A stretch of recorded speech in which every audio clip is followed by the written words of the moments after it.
हमारे देश में चुनाव अंग्रेज के राज से ही चालू है। अंग्रेज के राज में ही सबसे प्रथम चुनाव हुआ था 1937 में। चुनाव प्रक्रिया जो हमारे देश में चल रहा है ना, ये चुनाव प्रक्रिया हम लोगों द्वारा बनाया गया नहीं है, ये अंग्रेजों के द्वारा बनाया गया था। ये चुनाव प्रक्रिया जिसमें भारत का नेता लोग को वो लोग अय्याश बनाने के लिए व्यवस्था बनाया था कि जनता तो चुन ले, लेकिन उसके लिए अलग से फ्लैट बनाया, बंगला बनवाया, उसको अलग से सुविधा प्रदान किया कि सब नेता को इसका अय्याश, नेता को जनता चुन देगा लेकिन उस नेता को अंग्रेज अय्याश बना देगा।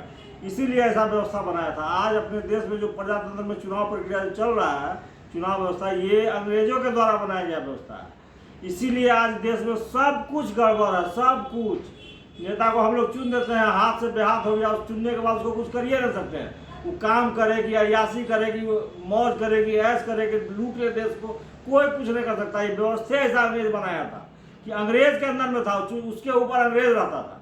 लेकिन अंग्रेज जाने के बाद नेता सब आज़ाद हो गया, आज़ाद हो गया। अब इसको हम लोग कुछ कर ही नहीं सकते। ये व्यवस्था जो चुनाव प्रक्रिया हमारे देश में चल रहा है, ये हम लोगों का जो बनाया हुआ नहीं है, ये अंग्रेजों का बनाया हुआ है। इसलिए इस व्यवस्था को खत्म करके अपने देश में अपने सामाजिक व्यवस्था, अपने सभ्यता संस्कृति के अनुसार जनप्रतिनिधि चुनने का व्यवस्था करना होगा हम लोगों को, तभी हम लोगों का देश का कल्याण हो सकता है।